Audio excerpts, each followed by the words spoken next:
Të dashur miq, vllazën e motra, antare besimtar të dashur të komunitetit tonë të Shënpalit, paqe dhe bekime për gjithë ju. Ndoshta ju ka tërhequr vëmendjen titulli Mate hapin o malsor, tingëllon pak sa i pazakont apo jo. Por më dëgjoni deri në fund dhe ju premtoj se gjithçka do të ketë kuptim ndërsa ecim përmes këtij reflektimi. Spari edhe një herë ju dëshiroj që kjo kohë e pashve që po përjetojmë t'ju mbaj me shëndet të mirë dhe me shpirtin plot me Krishtin e gjallë. Këto ditë gjithashtu kemi nderuar edhe një moment të rëndësishëm të trashëgimisë sonë, ngritjen e flamurit shqiptar në majën e Bratilës në Deçiqa Fërtuzit. Festimi i pashve më 5 prill dhe ky kujtim i fuqishëm më 6 prill më ngjalli dëshirën t'ju drejtohem me një mesazh që t'u jap guxim dhe kurajo, veçanërisht për me kuptu dhe jetu lidhjen e hershme atë binomin fe e atme, fe e atdhe. Mendoni pak, atdheu ynë është vendi ku mësuam për herë të parë rreth besimit, është toka ku rrënjosën dhe ushqyen bindjet tona. Por besimi, miq të dashur, është ai që i jep zemër dhe kuptim gjithçka që bëjmë për atdheun tonë. Tek malsorët, kjo lidhje midis fesë dhe atdheut, besimit dhe atdheut, ka qenë gjithmonë e fortë si shkam. Por let mos e marrim të mirëqen. Në botën e sotme është e lehtë të humbasësh këtë binom. Disa njerëz ende duke kërkuar besim në vende apo kisha të tjera të shkputura nga rrënjët e tyre. Gjë që mund të çojë në shtigje të turbullta, siç thon malsorët me hyn pyll pas pat. Por për ata prej jush që mund të njihni vetëm emrin Kryengitja Malësisë e asgjë më shumë, le të thellohemi pak. Paraardhësit tanë, malsorët e vërtet nuk ishin vetëm patriotë të zjarrt, ata ishin besimtar plot bindje. Besimi i tyre nuk ishte thjesht një shtesë, ishte i ndërthurur në vetë thelbin e asaj çka ishin. Ai besim u dha atyre nder, dinjitet dhe integritet. Në vitin 2012, konferenca i peshqvinjve të Shqipërisë na kujtoi në një letër mbi temën Feja dhe atdheu se shqiptarët në diasporë kanë luajtur gjithmonë role kyçe gjatë historisë tonë. Kjo është ende e vërtetë sot. Por le të hyjmë në histori.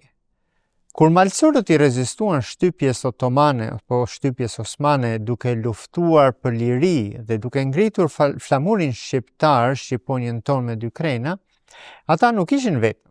Ata kishin mbështetje të palëkundur nga kleri katolik, udhëheqës si arqipeshqvi Shkodrës, Pash Guerini, pasardhësi i tij Monsinjor Jaksa Rregji, abati i Oroshit në Mirdit, Preng Doçi, famullitarët e Traboinit, atë Luiç Bushati, ai i Grudës, atë Bonaventura Gjeçaj, i Rapshës, atë Sebastian Hila, i Vuksanlekajt, atë Karl Prendushi, i Kastratit, atë Lorenz Mitrović dhe shumë të tjerë. Ata gjithashtu mbështeteshin në forma të ndryshme nga Dom Docnikaj, Dom Nikol Kaçuri, Dom Dramjeda, Imzot Luiç Bumshi. Pra siç mund ta shihni, Det Xheluli dhe gjithë malsorët e Tuzit dhe gjithë malësismadhe ishin ngurësisht të lidhur me klerin dhe kishën, sepse mbi të gjitha ishin besimtarë. Shiheni vetë këtë foto të Det Xhelulit me arqipeshqvin e Shkodrës dhe fretrit e tjerë. Ja ku qëndron thelbi. Përpjekja për të ndarë Det Xhelulin dhe paraardhësit tanë malsor nga besimi i tyre nuk është thjesht historikisht e pasakt. Është një dëm për kujtimin e tyre dhe më rëndësishmja për të ardhmen e fëmijëve tanë. Besimi i tyre nuk ishte vetëm për ritualet, ishte busulla e tyre që i udhëhiqte përmes terreneve më të ashpra të jetës, përmes atyre maleve të thepisura ku jeta ishte pothuajse pamundur. Për me ruajtur rrënjët, fen, gjuhën dhe kombin, ata nuk kursyen as veten e tyre. Po të vim në ditët e sotme. Ne nuk përballemi sot më me sundues Osman Otoman, por përballemi me vetveten. Duke provuar për të ndjekur një lloj besimi të shkputur nga rrënjët tona, ose duke përqafuar një ndjenjë të zbrazët patriotizmi të shkputur nga besimi, rrezikojmë të hupim rrugën tonë dhe të lejojmë që brezat e ardhshëm të treten edhe më keq. Kam diçka për t'ju treguar, është kjo foto e një kishe në Detroit që u mbyll më herët këtë vit. Ditën që mbylli dyert, siç e shihni, ishte plot me njerëz, me lot përfaqe, me lot që rrithnin, por fatkeqësisht ishte shumë vonë. Pse ua tregoj këtë? Sepse mund të ndodhë edhe me komunitetin tonë nëse ne largohemi të kapur nga justifikimet boshe për kohën apo justifikimet të tjera pa kuptim. Nëse vllazën e motra ju do vazhdoni duke ardhur vetëm për Pashke, Krishtlindje apo për varrime në këtë kishë tuajën, sigurisht do përfundoni si besimtarët e asaj kishe në Detroit. Do të vini në varrimin e kishës së qendrës tuaj. Vllazën e motra, kjo kishë, kjo qendër, kjo zemër e komunitetit tonë nuk u ndërtua nga të huajt. U ndërtua nga jo pjesë malësorësh të ndërgjegjshëm e të përgjegjshëm, që mbanin lart e me krenari dinjitetin dhe identitetin e tyre.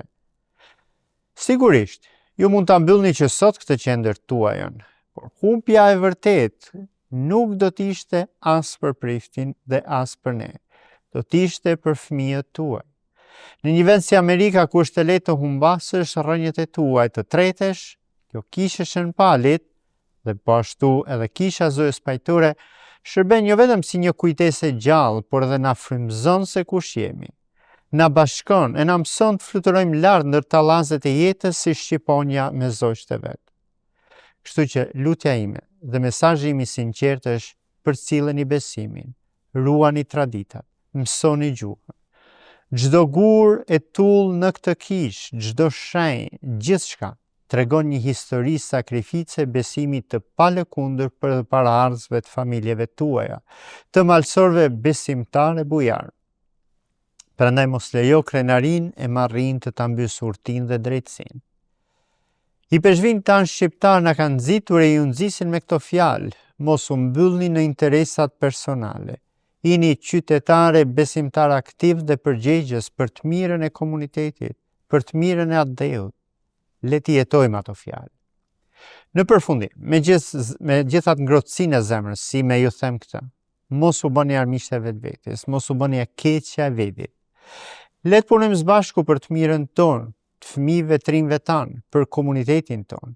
Le të festojmë jo vetëm të kaluarën e historisë tonë, por të tashmen dhe të ardhmen tonë, të bashkuar rreth kësaj vatre, kësaj shtëpie të shenjtë që është kjo kisha juaj e Shënpalit ku transmetohet feja, përcillet kultura dhe ruhet tradita.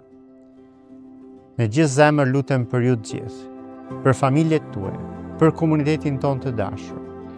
Këto bekime arshin mbi ju e t'ju udhëheqin e t'ju drejtojnë në besim e në qëllim.